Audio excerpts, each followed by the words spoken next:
Company invited applications. Question आप read कर.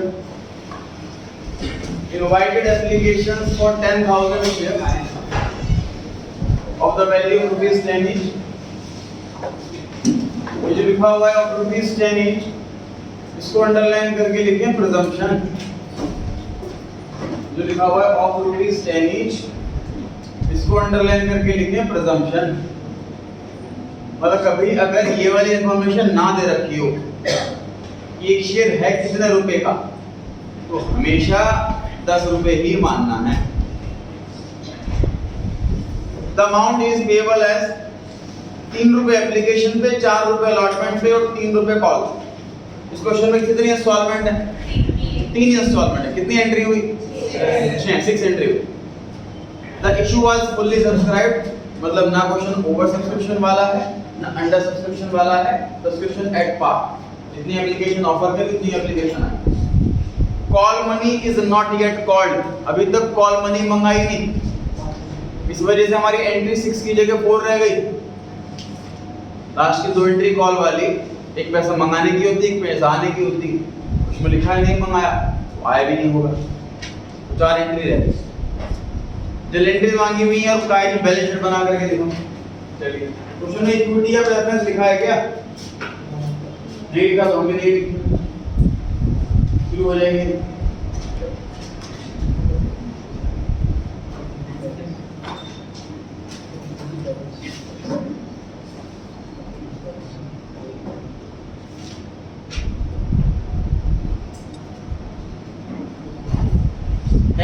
Applications हैं, मल्टीप्लाई बाय 3 रुपीस पर शेयर एप्लीकेशन में. चारों एंट्री आपको सिखाई जा चुकी है पहली क्लास में भी. मेरे अकॉर्डिंग आपको बोर्ड पे लिखने की रिक्वायरमेंट नहीं होनी चाहिए चारों एंट्रीज के लिए. चारों एंट्री खुद से कीजिए, उसके बाद में बोर्ड पे देखें. एंट्रीज में कुछ भी नया नहीं है. जो नया आने वाला है वो बैलेंस शीट में नया आने वाला है.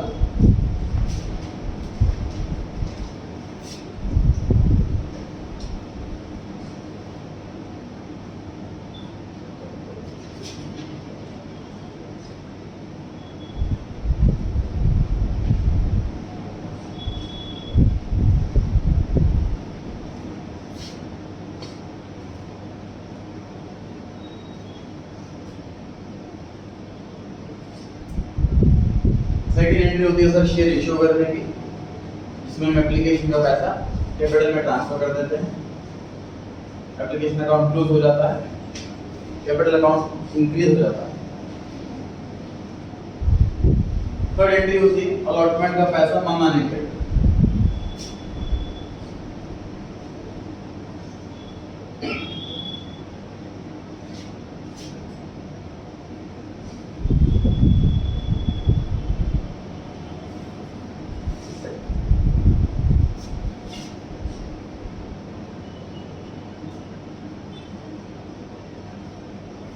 कैपिटल हम पैसा मंगाते ही बढ़ा देते हैं और अपने पास टेम्पररी से नया अकाउंट खोल लेते हैं, शेयर अलॉटमेंट अकाउंट. जैसे जैसे पैसा आता रहेगा ये अलॉटमेंट अकाउंट क्लोज होता रहेगा. जब सारा पैसा आ जाएगा अलॉटमेंट अकाउंट कंप्लीटली क्लोज हो जाएगा. टेम्पररी अकाउंट है, जितने से डेबिट उतने से क्रेडिट.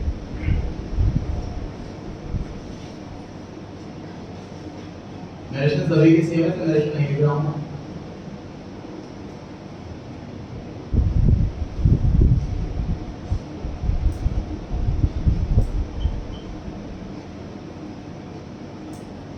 फोर्थ एंट्री है जी अलॉटमेंट का पैसा मिलने के एंट्री. बैंक बैलेंस बढ़ जाएगा, बैंक अकाउंट डेबिट और शेयर अलॉटमेंट अकाउंट क्लोज हो जाएगा.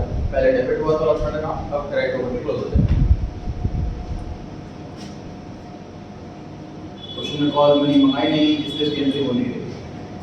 जनरल एंट्री जो होती है वो पास होती है, मतलब ट्रांजैक्शन होने के बाद ही लिखा जाता है. अभी फ्यूचर की एंट्री नहीं लिखी जाती, इसलिए कॉल की एंट्री नहीं होगी.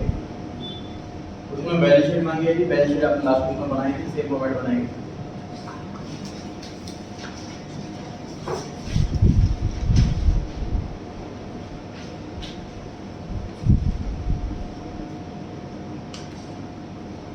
और कितने कॉलम होते हैं बैलेंस शीट में?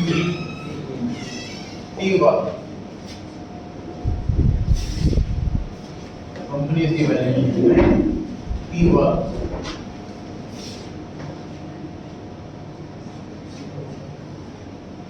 particulars, note number और amount।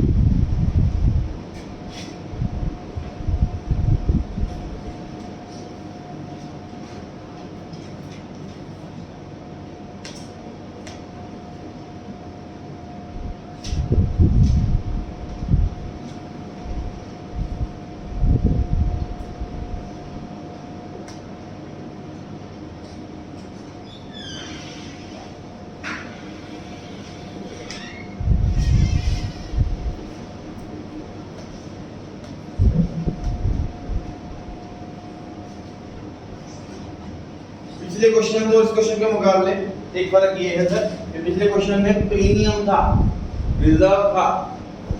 क्वेश्चन नंबर 2 में प्रीमियम नहीं है, रिजर्व नहीं, तो जो जनरल एंट्री में नहीं आएगा वो लेजर में नहीं आएगा, वो ट्रायल बैलेंस में नहीं आएगा, वो बैलेंस शीट में नहीं आएगा, इसलिए रिजर्व एंड सरप्लस नहीं है।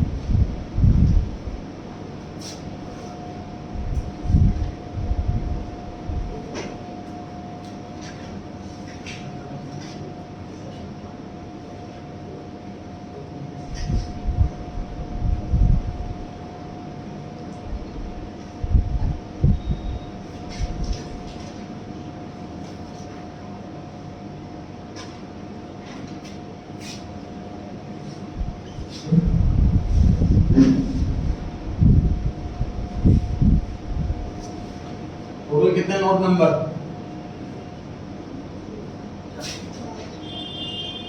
2, एक शेयर कैपिटल के सामने और एक कैश एंड कैश इक्विवेलेंट के सामने। पिछले क्वेश्चन में 3 नोट नंबर थे, एक रिजर्व एंड सरप्लस कर देना।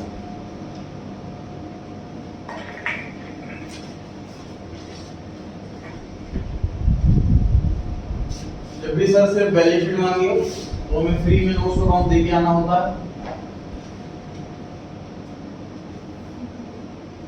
Most accounts is a part of balance sheet.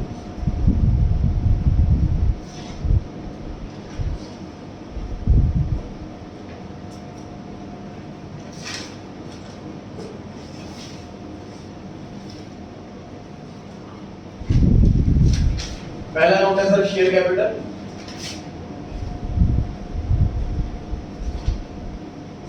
इसके अंदर पहली हेडिंग कौन सी होती है बताइए? Authorised capital.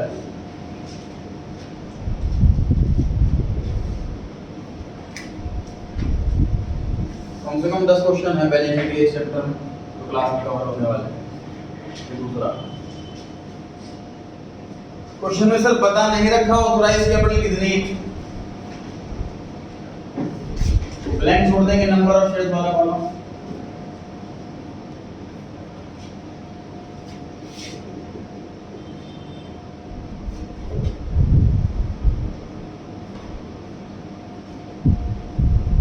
ऑथराइज्ड शेयर्स है कितने, ये क्वेश्चन के अंदर मेंशन नहीं, इसलिए जहां शेयर्स लिखने की जगह थी वहां हमने ब्लैंक छोड़ दिया।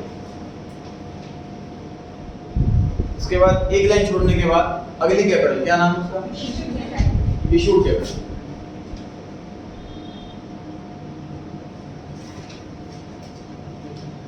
ये मैं पता है कितने दे रखे हैं, 10,000।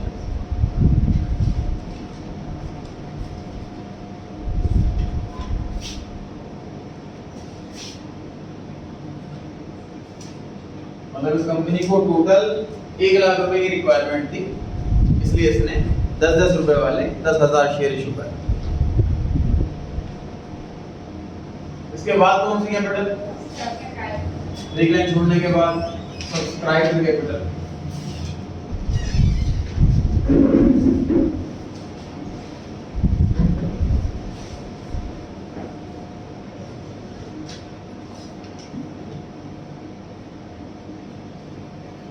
अब ये वाला कंटिन्यू करने से पहले वापस आते हैं सब्सक्राइब्ड कैपिटल में। हमने सीखी थी 2 category, subscribed and fully paid up, subscribed but not fully paid up. कभी-कभी इसमें आते हैं शेयर, कभी-कभी इस कैटेगरी में आते हैं शेयर, कभी-कभी थोड़े इसमें थोड़े इसमें, ऐसा होता है। तो इसमें कब आते हैं सर? जब फेस वैल्यू के बराबर पैसा मंगा लिया हो और उसके बराबर पैसा आ गया हो, ये दोनों कंडीशन एक साथ पूरी हो जाए तो एंड फुल्ली पेड में आता है। दोनों में से दोनों कंडीशन पूरी नहीं हो रही, या कोई भी एक पूरी नहीं हो रही, तो इधर आ जाएगा। ये दो ही जगह है टोटल। अब इस क्वेश्चन के अंदर बताएंगे कितना लिखने हैं एंड फुल्ली पेड अप में, कितने शेयर लिखने हैं नॉट फुल्ली पेड अप में। ट्राई करेंगे आप लोग। क्या लगता है, किसी को लगता है कि आंसर मुझे लगता है सही होना चाहिए, पता है। एंड फुल्ली पेड अप में लिखे थोड़े से या कितने, नॉट फुल्ली पेड अप में कितने, ट्राई करें। हाँ जी, कुछ क्या है सर? 7 रुपए फुल्ली पेड में और 3 7 रुपए फुल्ली पेड में, 3 रुपए नॉट फुल्ली पेड अप में। हमें क्या करना है, हमें ना 10 रुपीस को नहीं बाइफरकेट करना, हमें 10,000 को बाइफरकेट करना। शेयर्स जो हैं, टोटल शेयर्स, उसको हमें बांटना इन दोनों पार्ट। 10,000 में से थोड़े से शेयर यहाँ, थोड़े से शेयर यहाँ, उसमें डिसाइड करना है हमें 10 रुपीस को नहीं बांटना, मतलब फेस वैल्यू को नहीं बांटा जाता, नंबर ऑफ शेयर्स को बांटा जाता। आप ट्राई करें। 7 into 10,000 7 into 10,000, फिर 10,000 दोनों जगह आ गए ना, फिर 10 रुपए को बांट रहे हो आप लोग। मैं कह रहा हूँ सुनो, समझ लीजिए 10,000 लोग हैं, ये अलग सिटी है, ये अलग सिटी है। अब किसी को यहाँ पहुँचाना है, किसी को यहाँ पहुँचाना है, फिर 7 पे आ गए। 10 रुपए को काट दो क्वेश्चन में से, कुछ नहीं है 10 रुपए ना, 7 रुपए कुछ है, 10,000 बोलो बस। 10,000 शेयर्स को बांटना है हमने।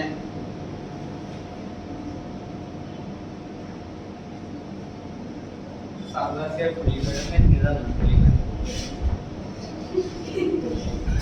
वही तो है।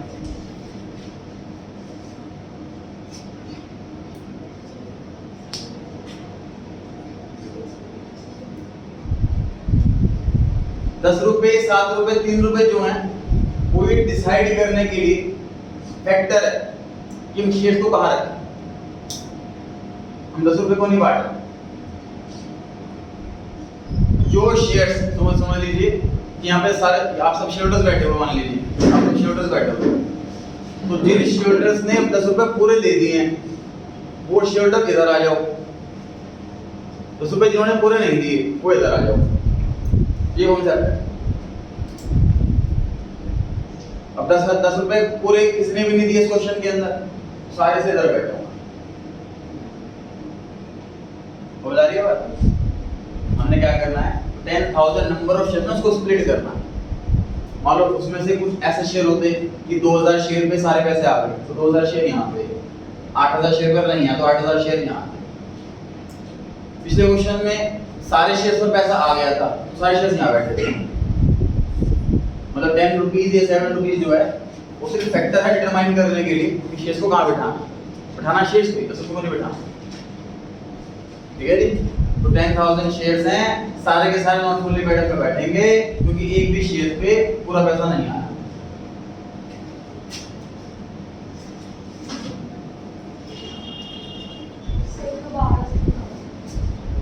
सब्सक्राइब कंप्लीट करते हैं, फिर डिस्कस करते हैं।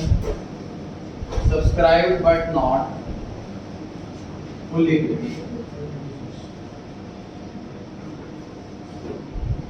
10,000 shares of ₹10 each,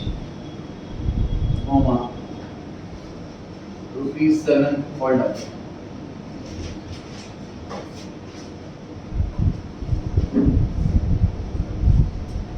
balance sheet में 1 लाख लिखें, ये ऑथराइज्ड वाला डॉट डॉट लिखें, सब्सक्राइब वाला 70,000 लिखें। बताएं क्या लगता है आपको?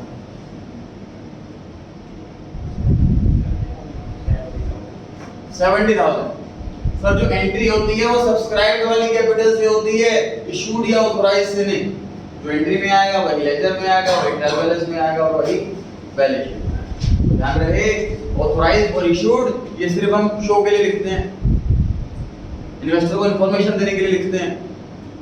जो एंट्री हुई है सब्सक्राइब कैपिटल के हिसाब से हुई है, इसलिए बैलेंस शीट में अमाउंट सिर्फ सब्सक्राइब कैपिटल वाला है। क्वेश्चन कंप्लीट करके और थोड़ा प्रैक्टिस कर लेना थ्रेड टेबल वाली, not fully paid but not fully paid में कैसे कैसे केस आनी है, कुछ 4-5 केस बना कर प्रैक्टिस कर लेंगे, क्वेश्चन कंप्लीट कर लेते हैं पहले। दूसरी हेडिंग पर आ जाइए। दूसरी हेडिंग का नाम क्या है जी बताइए? Cash and cash equivalent.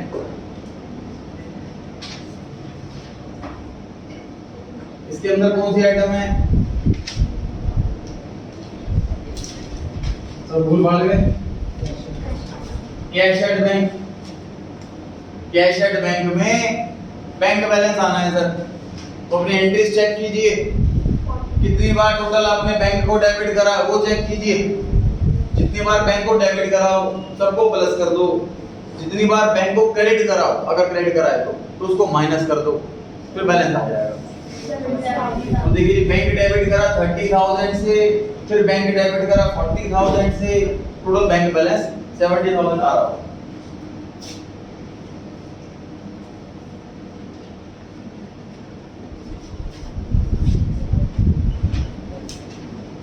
और हमारी बैलेंस शीट हो गई।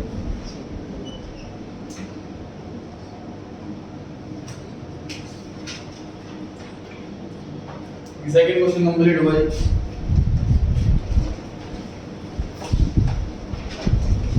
चर्चा करते हैं सब्सक्राइब भी कैपिटल का।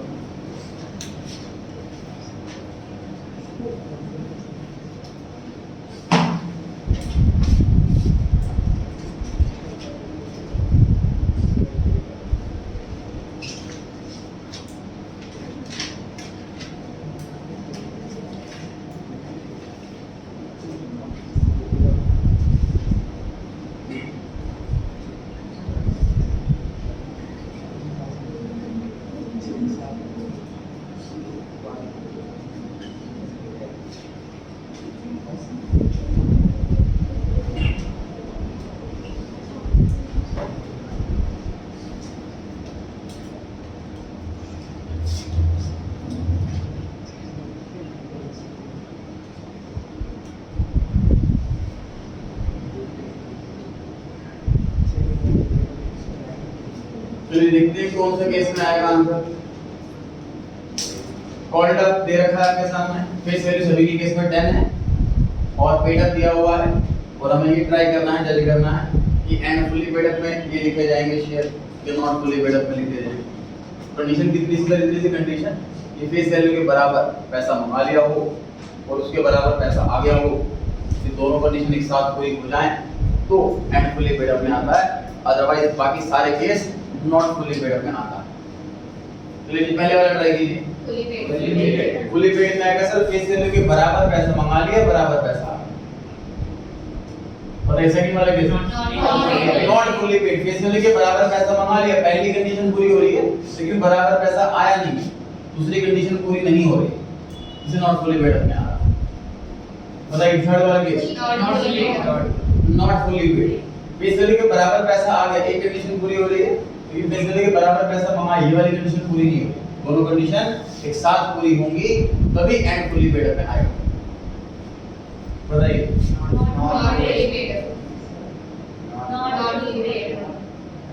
ऐसे कुछ ये वाला था, 10 रुपए का शेयर है, अभी 7 रुपए मंगाए, मतलब जो उसने अभी भी करा है वो ये था 10 रुपए का शेयर 7 रुपए मंगा, 7 रुपए आ गए, नॉट फुली पेड में तो आएगा। ठीक है, फिर वो जी बात बढ़िया आगे थर्ड क्वेश्चन पर आ गए हैं जी हम। Company was formed with a capital of rupees 15 lakh divided into equity shares of rupees 10 each। अच्छा क्वेश्चन नंबर 1 पे वापस आइए इसी पेज पर, मुझे बताइए क्वेश्चन नंबर 1 में कंपनी कितने रुपए कंपनी को रिक्वायरमेंट है बताइए? 10 लाख, 10 लाख की रिक्वायरमेंट है, 1 लाख से 10 रुपए का एक। क्वेश्चन सेकंड में कितने रुपए की रिक्वायरमेंट है? 1 लाख। क्वेश्चन 3 में कितने रुपए की रिक्वायरमेंट है? क्वेश्चन 3 में कितने पैसे की रिक्वायरमेंट है? 1 करोड़ 5 लाख। बड़ी रकम नहीं बोली जा रही। 15 लाख।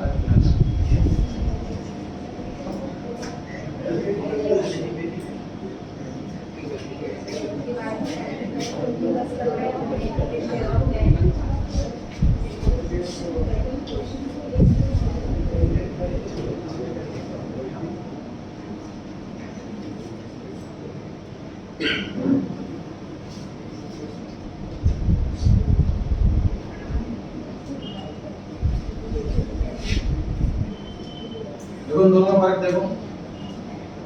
पहले वाले में टोटल 10,000 रुपए, 100 रुपए के नोट।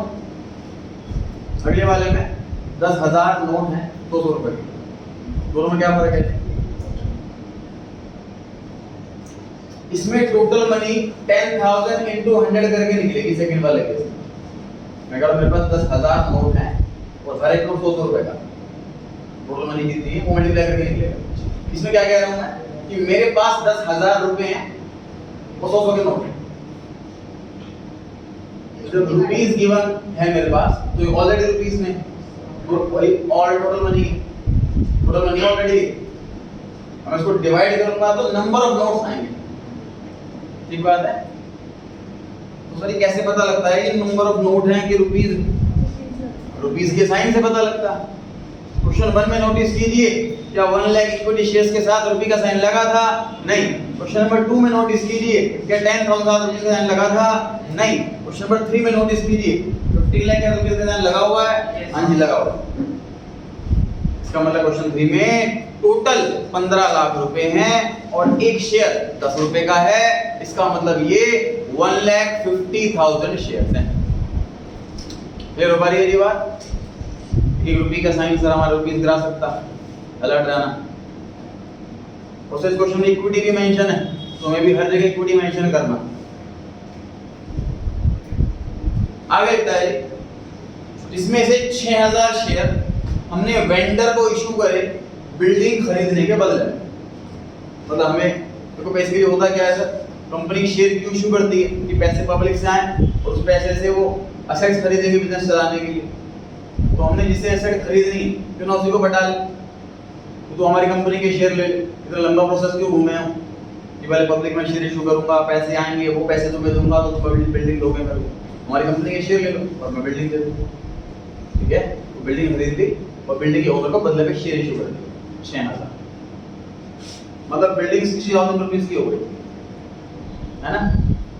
6,000 शेयर है, 10 रुपए का है, मतलब वो बिल्डिंग की कॉस्ट 60,000 60,000 रुपए हो गए। आगे 3,000 शेयर्स इशू करे हैं signatories to memorandum of association. पहले पढ़ा था आपने बीएसटी के अंदर एमओए पावर्स होती है कंपनी की इसमें लिखी हुई। तो जो सिग्नेटरीज होंगे, डायरेक्टर्स होंगे, प्रमोटर मेंशन करता है कि सिग्नेटरी कौन होंगे, तो वो अपना मेहनत कर रहे हैं, काम कर रहे हैं, इसके बदले में कुछ फ्री में शेयर दिए जाते हैं। ये वो वाले शेयर हैं 3,000 शेयर। आगे डायरेक्टर ने 19,500 शेयर पब्लिक को इशू करे हैं और 6 रुपए कॉल किए। 10 रुपए में से अभी तक सिर्फ 6 रुपए मंगाए, 4 रुपए बैलेंस रह गए।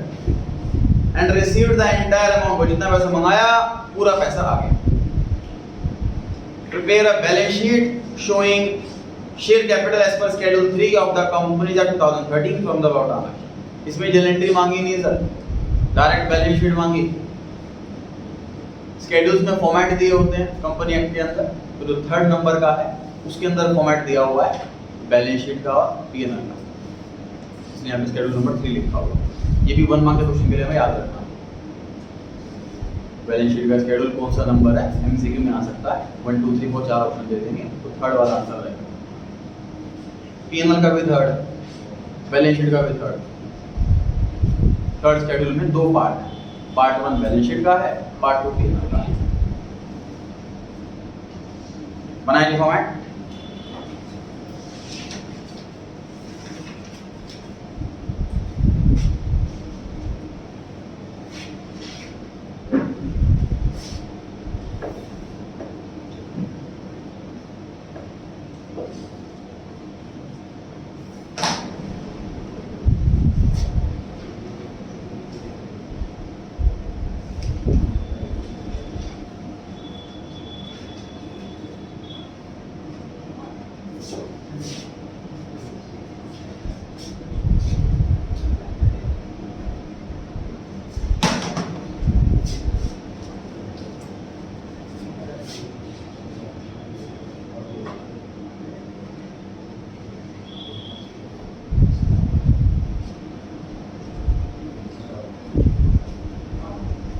क्वेश्चन बड़ा हो गया, आंसर छोटा हो गया।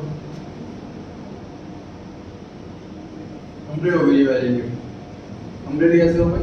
इसमें लिखा हुआ है prepare balance sheet showing share capital, मतलब हमसे सिर्फ शेयर कैपिटल तक की बैलेंस शीट मांगी हुई।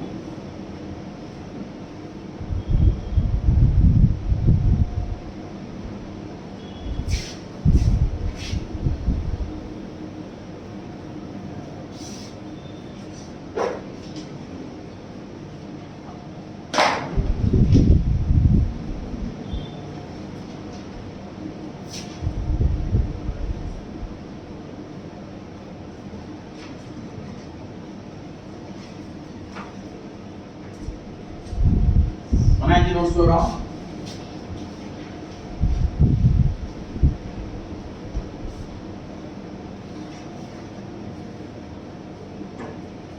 सिर्फ एक ही नोट बनेगा इसमें, शेयर कैपिटल।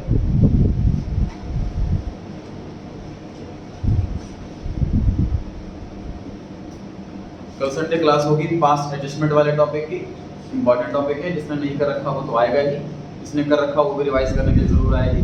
11 से 12:30 लगभग क्लास चलेगी और टेस्ट नहीं है।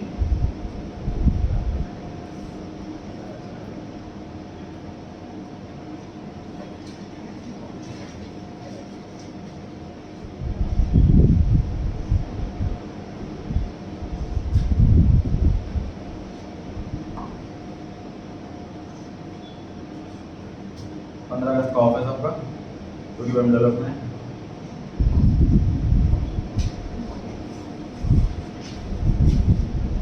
बताएं जो ऑथराइज में कितने शेयर लिखने का मन है आपका? 1,50,000 इक्विटी शेयर्स ऑफ ₹10 ईच, जो कि 15 लाख। हम यहाँ पर टोटल ऑथराइज्ड शेयर्स लिख रहे हैं। क्वेश्चन लिखा भी हुआ है कंपनी फॉर्म हुई है इतने शेयर से, मतलब ये ऑथराइज्ड कैपिटल है। इसी का दूसरा नाम nominal capital, registered capital, maximum capital.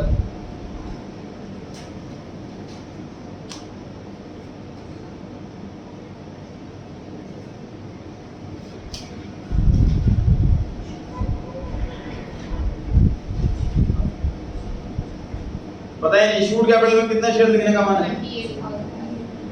Correct answer है 28,500।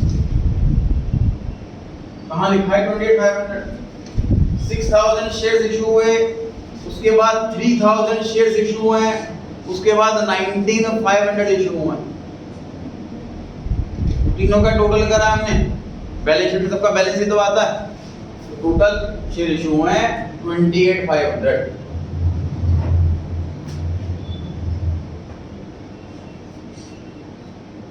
कॉपी में ऊपर नीचे क्या लिख सकते हो? 28,500 कैसे आया? इज इक्वल टू तीन अमाउंट को ऐड करके ऐड लिख सकते हैं आप चाहे। रिवीजन का टाइम ऐसा लगे पता नहीं कहां से लिख दिया 28,500, क्वेश्चन में तो है नहीं।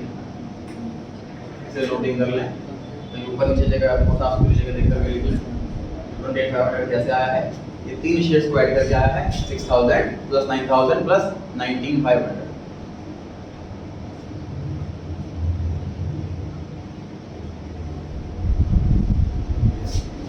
टोटल मैं बता देता हूँ, आप नोट कर लें।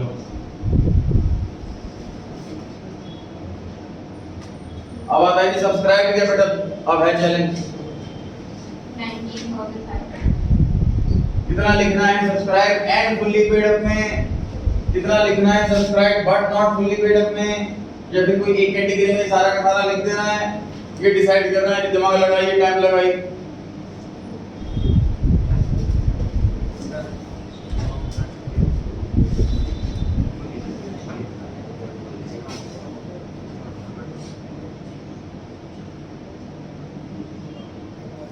रीड करें क्वेश्चन, ट्राई करें।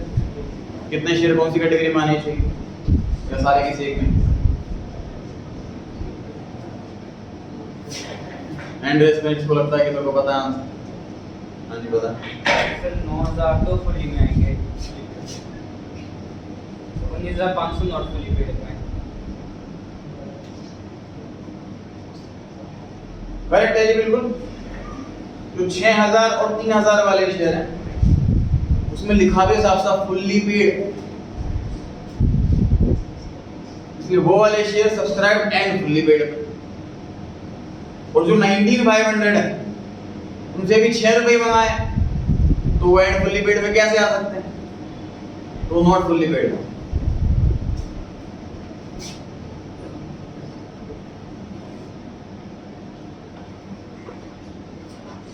Subscribe and fully paid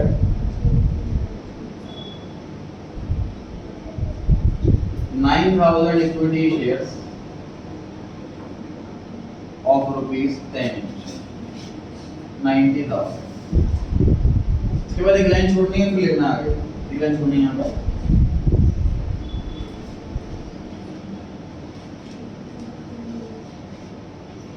Subscribed but not fully paid 19,500 equity shares of rupees 10 each, comma rupees 6 per lakh। 19,500 को 6 से मल्टीप्लाई करके लिखना है आउटर कॉलम बताओ कितना है? 11700। मैं 3 बार लिखा 117,600। सभी सहमत हैं? तो 60 है वो 3 0 60 है तो 0 है। अच्छा 60 जगह आएगा 0। यस 1,17,000 टोटल कर रहे हैं दोनों का 207।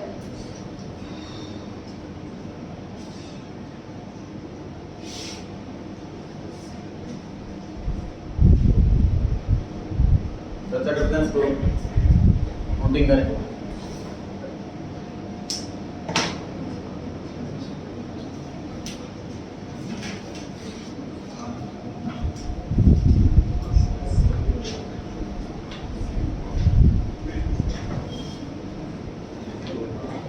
अभी कंप्लीट नहीं हुआ है।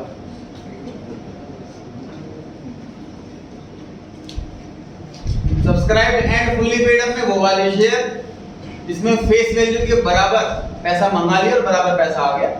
जैसा कि दो टाइप के शेयर में हुआ इस क्वेश्चन के अंदर। 6,000 शेयर जो वेंडर को इशू किए थे बिल्डिंग के बदले में, और 3,000 शेयर सिग्नेटरीज को इशू किए। तो 9,000 शेयर में लिखे सब्सक्राइब एंड फुल्ली पेड। बाकी के जो 19,500 शेयर हैं पब्लिक को इशू करें, उसमें से 10 में से अभी तक सिर्फ 6 रुपए मंगाए गए हैं, तो वो अभी तक नॉट फुल्ली पेड अप नहीं बना है, फुल्ली पेड अप नहीं बना है, इसलिए वो लिखा गया नॉट फुल्ली पेड। टोटल इन दोनों का वही हमसे इतने शेयर्स इशू करे हैं हमने, क्योंकि एंट्री इस वाले शेयर से भी हुई है, एंट्री इस वाले शेयर से भी हुई है, इसलिए बैलेंस शीट में टोटल जाएगा इन दोनों का एंड फुल्ली पेड अप और but not fully paid up का टोटल जाएगा बैलेंस शीट में, क्योंकि एंट्री दोनों से हुई। मतलब इन्वेस्टर बैलेंस शीट देखता है, नोट्स अकाउंट देखता है, जितने शेयर्स देखता है उसको लगता है उसके इक्विवेलेंट पैसा भी कंपनी में आया होगा, क्योंकि जब शेयर इशू करते हैं तो पैसा आता है। लेकिन इस क्वेश्चन के अंदर ये जो 9,000 शेयर, इन 9,000 शेयर के बदले में पैसा ही रुपया नहीं आया। 6,000 शेयर के बदले में बिल्डिंग आई थी और 3,000 शेयर्स के बदले में कुछ भी नहीं आया, तो सर्विस आई थी डायरेक्टर्स की, सिग्नेटरीज। तो अकाउंटेंट का एक ड्यूटी होती है इन्वेस्टर को ये बात बताना, ये जो शेयर है इनके बदले में पैसे रुपया नहीं आया।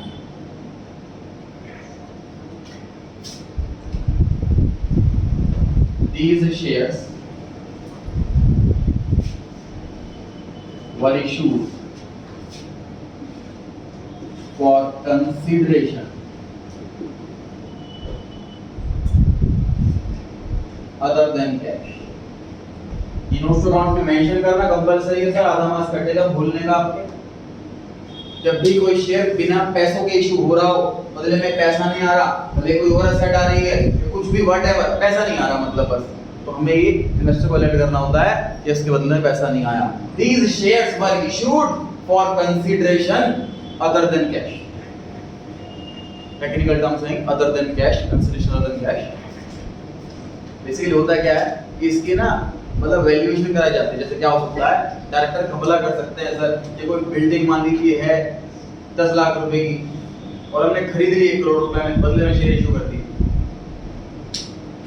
तो ऐसी गड़बड़ अपील की जा सकती है डायरेक्टर्स के द्वारा। इसलिए उसको मतलब सॉल्व करने के लिए शेयर होल्डर को एक पॉइंट मिल गया कि अच्छा इसके बदले पैसा नहीं आया, तो क्या आया वो पता लगाओ। डायरेक्टर से क्वेश्चनिंग की जा सकती है, उसकी वैलिडेशन चेक की जा सकती है, मार्केट वैल्यू एरिया की कितनी है, तुमने कितने में खरीदी है, ये चीज़ चेक की जा सकती है। इसलिए ये रूल बनाया हुआ है कि जब भी शेयर इशू हो बदले में पैसा ना आए तो हमें मेंशन करें। रीजन मेंशन करने की रिक्वायरमेंट है, रीजन बहुत सारे हो सकते हैं, मशीन लिए बदले में, बिल्डिंग लिए बदले में, सिग्नेटरीज को दी हैं, अंडरराइटर्स को दी हैं, प्रमोटर्स को दी हैं, रीजन बहुत सारे हो सकते हैं शेयर इशू करने में। तो रीजन मेंशन नहीं करना हमें, बस इतना मेंशन करना है कि पैसा नहीं आया इसके बदले।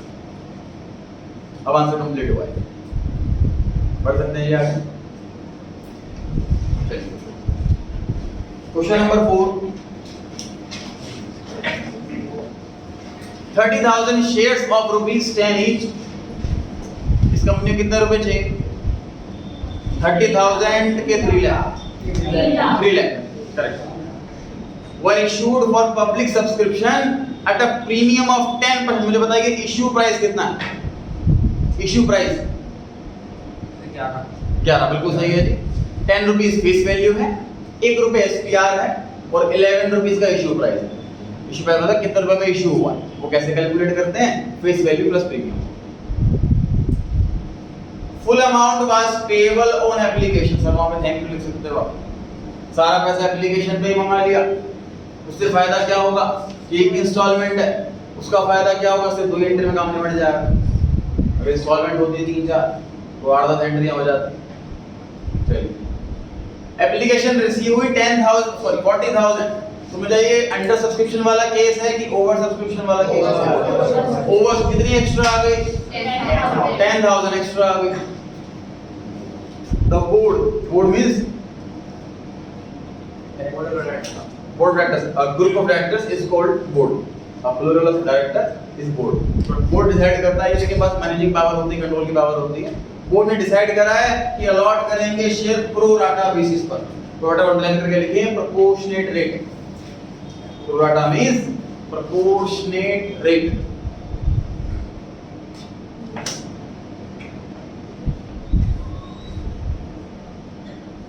प्रो राटा पे डिस्कस करेंगे जी क्वेश्चन के एंड में। अभी हमें सिर्फ इतना इंफॉर्मेशन है कि एक ही इंस्टॉलमेंट है क्वेश्चन के अंदर, मतलब सिर्फ 2 एंट्री है।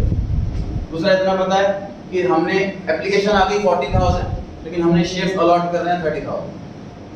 चलिए पहले एंट्री पे आ जाइए।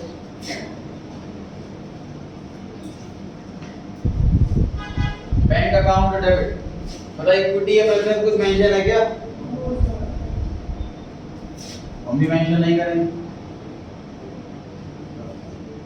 Bank account debit to share application account, सारे करेंगे। कौन आ रहा है?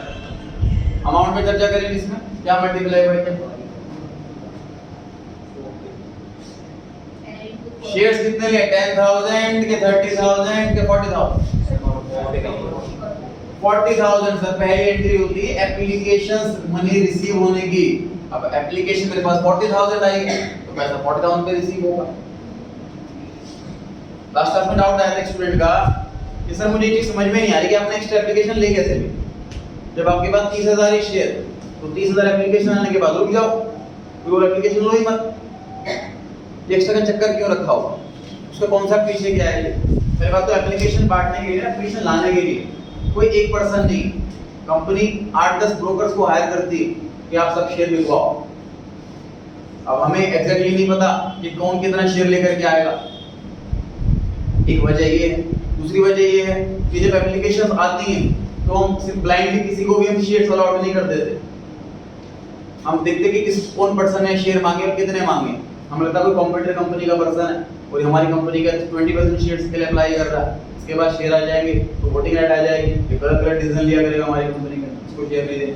तो ये सब चेकिंग की जाती है, तो रिजेक्ट भी होती है एप्लीकेशन। इसलिए एप्लीकेशन एक्स्ट्रा ले ली जाती है स्टार्टिंग में और बाद में डिसाइड किया जाता है। मल्टीप्लाई पर बताइए 9, 10, 11 क्या लगता है? कितने रुपया आया? हमने इन्वेस्टर्स को बोल रखा है कि 10 रुपए का शेयर है, 11 में इशू कर रहे हैं, 11 रुपए देने हैं तो 10 का शेयर 11 में बेच रहे हैं, मार्केट में डिमांड अच्छी है हमारी, तब एक एप्लीकेशन आई 30 की जगह 40 आई है।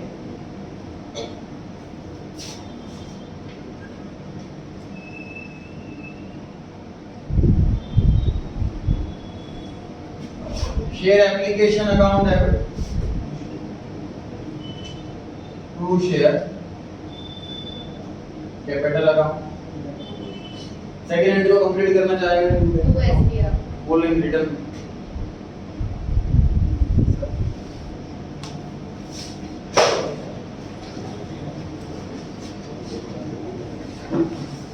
सेकंड एंट्री बोथ रिटर्न में कंप्लीट करनी है, एंट्री भी अमाउंट भी।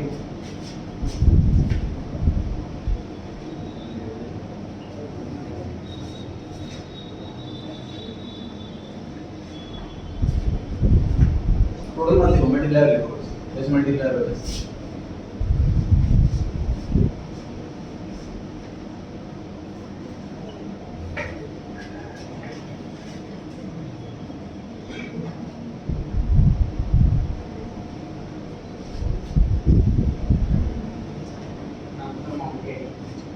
जितना भी आएगा तो मल्टीप्लायर लिखो। और कोई आंसर नहीं एड्रेस करें।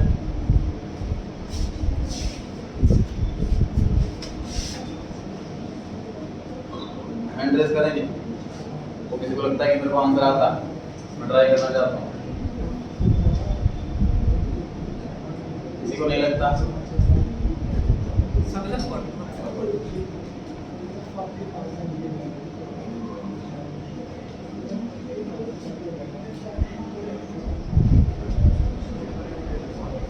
क्वेश्चन हमने किया हुआ और सब्सक्रिप्शन का फिर क्यों नहीं कर पा रहे हैं आप लोग?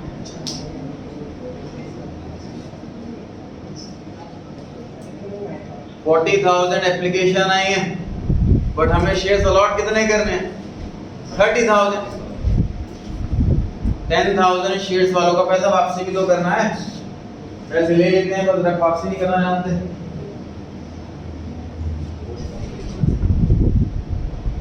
रिफंड कौन करेगा? हमने शेयर अलॉट करने हैं सिर्फ 30,000, तो एसपीआर का पैसा भी सिर्फ 30,000। तो पैसा रिफंड किसका करना है हमें? 10,000 एप्लीकेशन का। बताइए मल्टीप्लाई बाय 10 की 11, पैसे 11 लिए वापसी 10 कर रहे हो, टीडीएस कट रहा है बिल्कुल। जितने पैसे लिए तो वापसी करेंगे, पर एप्लीकेशन के टाइम पर हमने सभी से 11 रुपीस रखवाए हैं और अब उनको बोल रहे हैं आपको शेयर नहीं मिलेंगे, वो कहेंगे ठीक है आगे आप वापस लाओ हमारे, ये तो कहेगा वो 11 वापस करेंगे। हमने एसपीआर वाला क्वेश्चन अलग किया था, ओवर स्कीम वाला क्वेश्चन अलग किया था, बस कमांड आ रहा कुछ नहीं हो रहा है, क्योंकि 40,000 इसको ऐसे समझ लेते हैं। टोटल पैसा आया हमारे पास कितना? 40,000 into 11। इसको हमने स्प्लिट करा सर कि हमें चाहिए 30,000 शेयर, हमें नहीं चाहिए 10,000 शेयर। इस 11 को स्प्लिट करेंगे जी हम 10 रुपीस शेयर का, 1 रुपया प्रीमियम का, ये गया शेयर कैपिटल, ये बन गया एसपीआर और ये बन गया बैंक। एप्लीकेशन अमाउंट को कैसे थोड़ा बांटा गया है? 40 में से 30 को शेयर अलॉट करने हैं, 10 को अलॉट नहीं करने हैं। तो नहीं करने हैं वो रिफंड में जाएंगे, तो अलॉट करने हैं वो आगे फर्दर स्प्लिट होंगे। 11 में से 10 शेयर वाला, 1 प्रीमियम वाला। बताइए बल्ले बड़ी है कि नहीं बड़ी बात?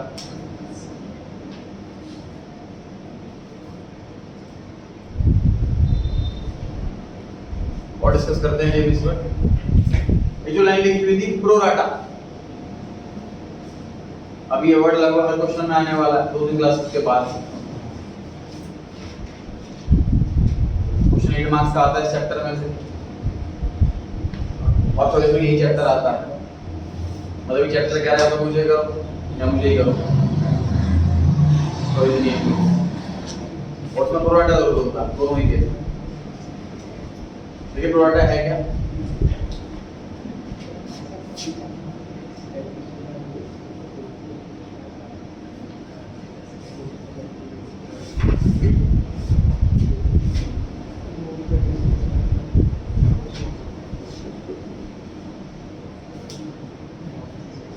और इस क्वेश्चन में शेयर है 40,000। ध्यान से देखिए, एग्जांपल मान लो कि 40 लोगों ने अप्लाई करा है और सभी ने 1000 शेयर के लिए अप्लाई करा। एक एग्जांपल है, कोई 200 के लिए अप्लाई करता है, कोई 200 शेयर के लिए अप्लाई करता है, सबके लिए ज्यादा कम ज्यादा होता है। एग्जांपल समझने के लिए बनाया हुआ है। इस क्वेश्चन के अंदर लगभग 40 लोगों ने अप्लाई करा और सभी ने 1000 शेयर के लिए अप्लाई करा।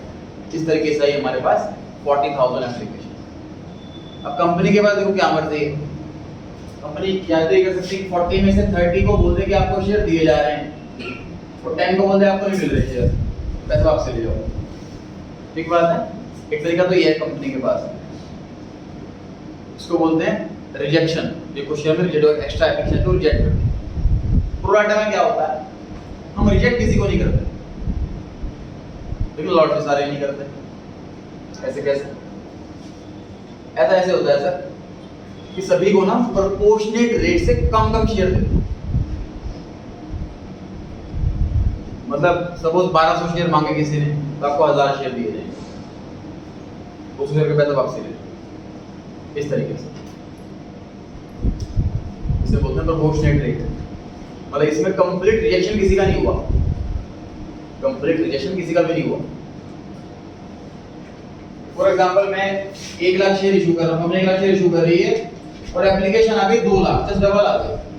तो कंपनी क्या कर रही है, सबको आधा आधा शेयर दे रही है। आपने 500 शेयर के लिए अप्लाई किया था, आपको 250 शेयर दिए जा रहे हैं, बाकी 250 शेयर का पैसा वापसी करो।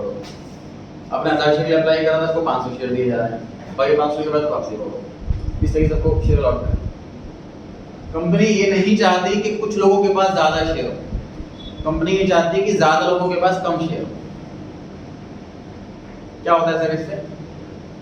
सर कंपनी टेक ओवर हो जाती है शेयर्स लेने से। हमारी किसी कंपनी के शेयर आप लेते रहो 50% से ऊपर हो गए, आप कंपनी के मालिक, कंपनी में आप भी चले। तो हम कंपनी ये चाहती है कि मैक्सिमम लोगों के पास थोड़े थोड़े शेयर हो, ताकि किसी की मेजॉरिटी बनी ना पाए। जिसके पास मेजॉरिटी है उसी की चले। इसलिए कंपनी प्रोपोर्शनेट रेट से शेयर इशू करती है। प्रोपोर्शनेट रेट का मतलब कि किसी को कंप्लीट रिजेक्शन नहीं होता, रिजेक्शन सबको थोड़ा होता है, तो प्रोपोर्शनेट रेट से हम शेयर लॉट। लेकिन रिफंड तब भी होगा ही होगा। मतलब हमारे अकाउंटेंट के लिए रिजेक्शन या प्रोपोर्शनेट दोनों एक ही बात है। क्योंकि हमें करना क्या है, हमें तो रिफंड करना है बाकी का पैसा। अब हमें नाम तो लिखना है शेयर होल्डर का कि राम को पैसा रिफंड करा, तो राम का नाम लिखना है कि श्याम का नाम लिखना है। मतलब सेम क्वेश्चन अगर तो हमने अभी क्वेश्चन करा है, इसमें ये लिखा होता है प्रोपोर्शनेट रेट, ये लिखा होता है, इसमें लिखा होता कि 10,000 एप्लीकेशन रिजेक्ट हो गई, तो भी सेम आंसर रहता। ठीक है, बढ़े आगे।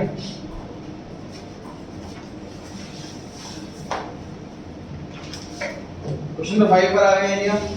इसमें लिखा है कि बैलेंस शीट होमवर्क है और एंट्रीज करने वाले हैं। चलिए पढ़ते हैं। Authorized capital of the company is rupees 45 lakh divided into 30,000 shares of rupees 150। तो अंडरलाइन कर ले 150 को और अलर्ट हो जाएं। ये हैबिट बना ले पूरे चैप्टर में, जब भी फेस वैल्यू 10 रुपए से अलग मिलेगी तब तक हम उसको अंडरलाइन करके अलर्ट हो जाएंगे। ठीक है, जब फेस वैल्यू 10 से कुछ अलग मिले उसको अंडरलाइन करने की हैबिट डालें। आगे बढ़ते हैं। टोटल चेक कर लो, इतना ही आ रहा है। 30,000 शेयर है, 150 का एक 45 लाख की आ रहा है, टोटल सही आ रहा है। आउट ऑफ दीज कंपनी ने अभी सिर्फ 15,000 शेयर इशू करे हैं, 150 का एक और 10 रुपीस का एसपीआर। मुझे बताओ इशू प्राइस कितना? 160 issue price. The amount was payable as follows. Application पे 50 रुपए, अलॉटमेंट पे 40 रुपए, 30 रुपए फर्स्ट कॉल पे और बाकी बचे फाइनल कॉल। बाकी बचे फाइनल कॉल पे कितना? कैसे निकालना है जी?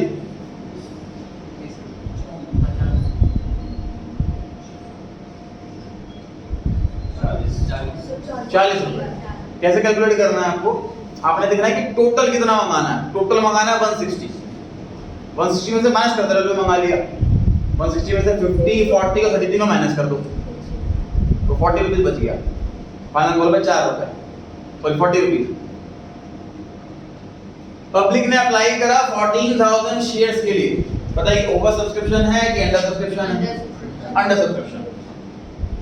All the money was received prepare cash book and journal entries and balance sheet. तो बैलेंस शीट होगा किस क्वेश्चन के अंदर, ध्यान सुनिए। 11th क्लास में वापस आ जाइए, कैश बुक चैप्टर पढ़ाया सबने। उस चैप्टर का बेस क्या था सर? उस चैप्टर का बेस ये था कि जो एंट्रीज करने वाला अकाउंटेंट है उसके पास काम का बर्डन बहुत ज्यादा आ रहा है, वो अकेले सारा काम संभाल नहीं पा रहा, तो वो बॉस से रिक्वेस्ट करता है कि एक और अकाउंटेंट रखा जाए। तो जब दूसरा अकाउंटेंट रखा जाता है, मान लीजिए पहले अकाउंटेंट था A1, उसके बाद अकाउंटेंट आया जी A2, दो अकाउंटेंट हो गए। तो दो अकाउंटेंट बैठे हुए हैं नहीं, तो कई बार क्या होता है अकाउंटेंट 1 ने भी रिकॉर्डिंग कर ली, अकाउंटेंट 2 भी रिकॉर्डिंग कर ली, दो बार रिकॉर्डिंग हो गई। कई बार A1 वाले ने नहीं करी ये सोचकर A2 वाले ने कर ली होगी, और A2 वाले ने भी नहीं करी ये सोचकर A1 वाले ने एंट्री छूटने लग गई। मतलब दो अकाउंटेंट रखें तो काम बांटने का कोई सिस्टम, कोई तरीका होना चाहिए। तो बहुत सोचा गया, डिस्कस किया गया, तो देखा कि कैश की एंट्री अधिकतर होती है। तो अकाउंटेंट 1 ने कहा कि अकाउंटेंट 2 को आप कैश वाला काम दे दो, कैश वाला काम, कि कोई भी ट्रांजैक्शन कैश से रिलेटेड होगी तो ये कर लेगा, जो नॉन कैश वाली होगी वो मैं करूँ, उससे कोई भी एंट्री छूटेगी नहीं, तो कोई एंट्री डुप्लीकेट दो बार नहीं होगी। समझ आ रही है बात? तो इस अकाउंटेंट का नाम रखा गया कैशियर, उसके बाद जो रजिस्टर दिया गया, रजिस्टर का नाम है कैशियर। उसमें कैश और बैंक दोनों के कॉलम होते हैं। बी ड्यूटी इसकी होती है। इसकी ड्यूटी क्या होती है कि आपको जनरल एंट्रीज करनी है कैश और बैंक को छोड़कर, इक्वल एंट्री तो वाली करता है। समझ आ गई बात? तो आप प्रैक्टिकल लाइफ में या तो जनरल वाले होंगे, हमें कैश बुक वाली एंट्री नहीं करनी होगी, या फिर हम कैशियर होंगे तो हमें नॉन कैश वाली एंट्री नहीं करनी होगी। इस क्वेश्चन में दोनों है। इस क्वेश्चन में मांगी है कैश बुक भी बनाओ और जनरल एंट्रीज भी करो। तो आपको आंसर दो पेजों में करना है। पहले पेज पे आप आ जाएंगे तो आप कैशियर होंगे, आप इग्नोर करेंगे नॉन कैश ट्रांजैक्शन। तो दूसरे पेज पे आ जाएंगे तो आप जनरल वाले होंगे, आप इग्नोर करेंगे कैश वाले ट्रांजैक्शन। दोनों काम करना है जी, डबल सेल में लिख। चलिए बनाया format.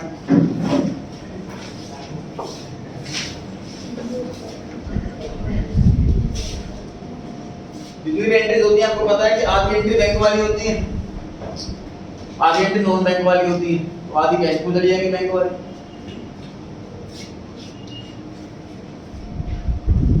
Cash book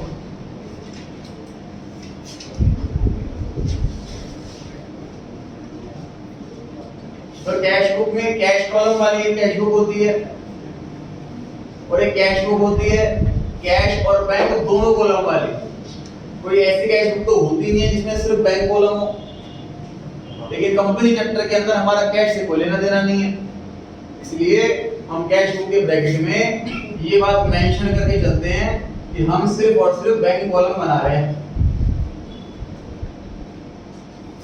cash book bracket में बैंक कॉलम ओनली, हमें सिर्फ 4 ही कॉलम बनाने होंगे, पर्टिकुलर अमाउंट 2 बार, टॉप कॉर्नर पर debit credit.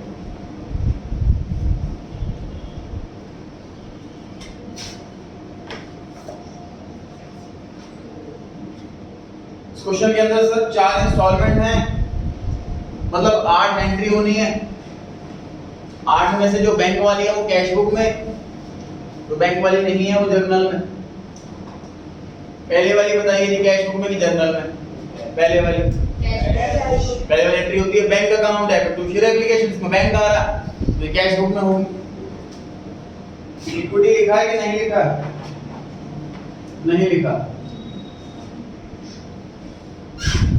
To share application account, बताइए जी क्या मल्टीप्लाई बाय क्या? बताओ।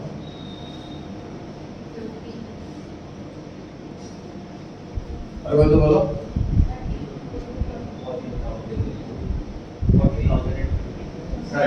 14,000 into 50, 15,000 शेयर तो हमने इशू करे थे, पैसा तो 14,000 के हिसाब से आया है और फिलहाल पैसे लिख रहे हैं।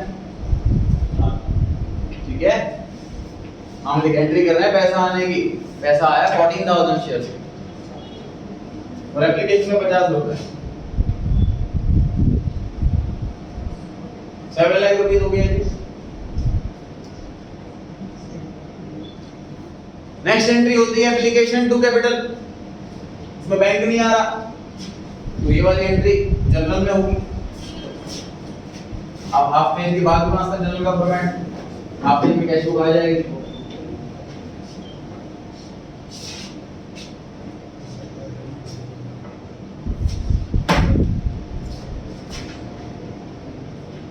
जनरल के अंदर फर्स्ट एंट्री लिखी जाएगी,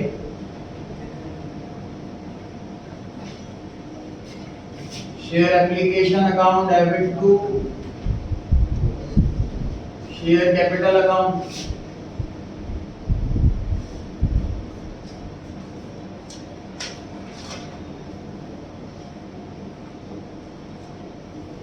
तो जो लग रहा है वैसे कंफ्यूजिंग सा लग रहा है, मैं क्या करूंगा एग्जाम में सारी एंट्री लिखाऊंगा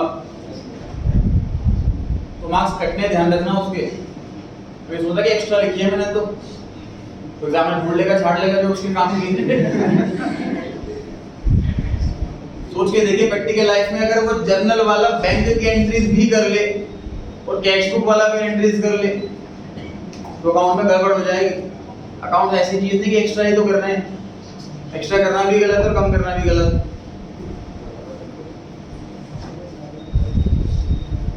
किसी कस्टमर को उधार सामान बेचा, याद नहीं आ रहा रिकॉर्ड किया था कि नहीं किया था, कर लेते दोबारा हो जाएगी, गलत हो जाएगा ना अकाउंट, दोबारा पेमेंट ही हो जाएगी। तो हम एक्स्ट्रा भी नहीं कर सकते और ना कम कर सकते। तो बैंक की एंट्री लिखने का मतलब मार्क्स कटवाना। मैं सोच रहा हूं एक्स्ट्रा एंट्री करी। तीसरी एंट्री पर आ जाइए। तीसरी एंट्री बताइए जर्नल में कि कैश बुक में? जर्नल में, क्योंकि तीसरी एंट्री में बैंक नहीं आता। तीसरी एंट्री कौन सी होती है? अलॉटमेंट का पैसा मंगाने की एंट्री होती है।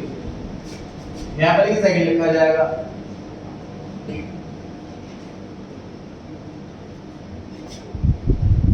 Share allotment account debit to share capital account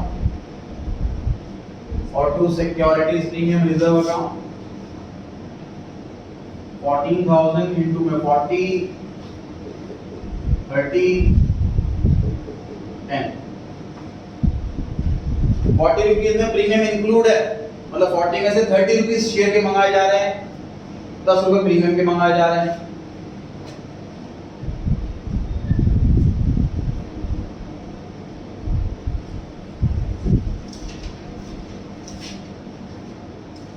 next entry sir, allotment का पैसा मिलने की एंट्री किधर लिखें? कैश बुक में डेबिट साइड।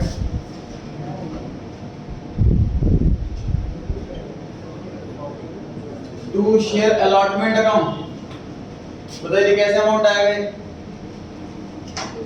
14,000 into 40 कितना है टोटल?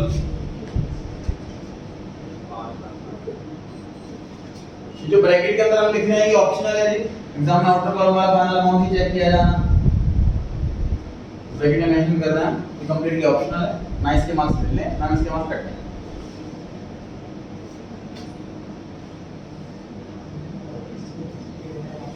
नेक्स्ट एंट्री है सर फर्स्ट कॉल का पैसा मंगाने की एंट्री, किधर लिखें?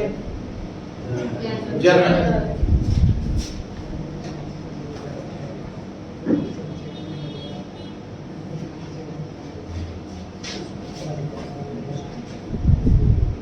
फर्स्ट कॉल नाम लिखें या first and final? First call लिखेंगे, फाइनल कहाँ है? सेकंड कॉल की तो जाने की जल्दी हो रही, फर्स्ट को फाइनल बना रहे हैं।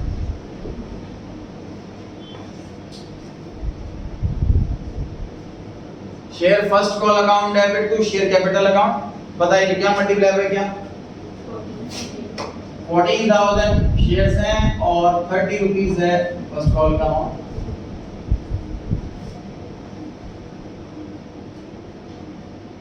ये था फर्स्ट कॉल का पैसा मंगाने की एंट्री। नेक्स्ट एंट्री है फर्स्ट कॉल का पैसा आने की एंट्री, इधर लिखें, करेक्ट कैश बुक में लिखा जाएगा।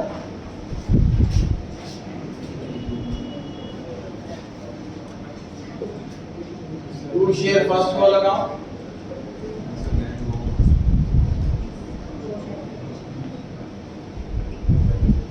4,20,000।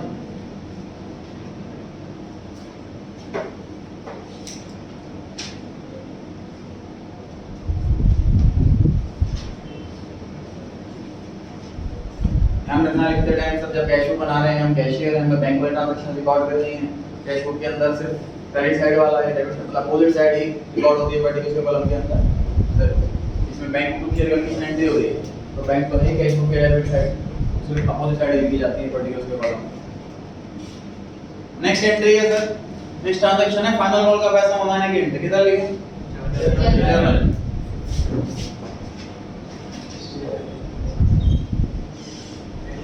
Share second and final call account debit to share capital account test ready revise कर लीजिए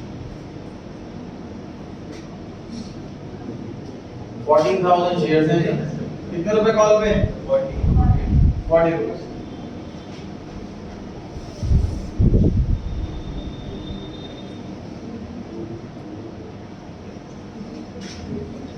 आखिरी एंट्री है फाइनल कॉल का पैसा मिलने की एंट्री पैसा आ रहा है इसे कैश बुक में लिखा जाएगा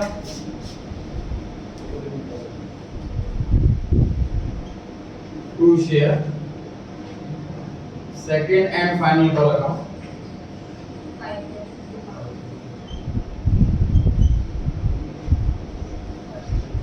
5 बैलेंस सीडी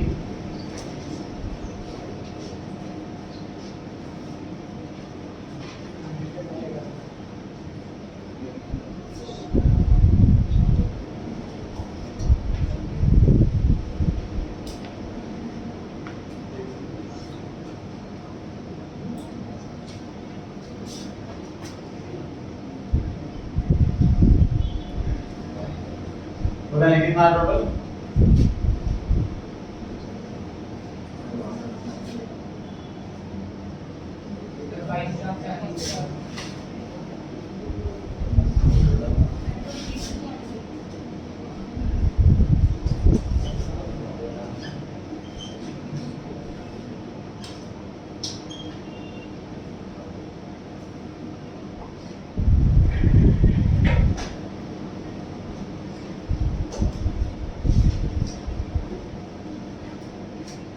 क्वेश्चन नंबर 5 और 6 की बैलेंस शीट आप लोगों ने चेक करानी है नेक्स्ट क्लास में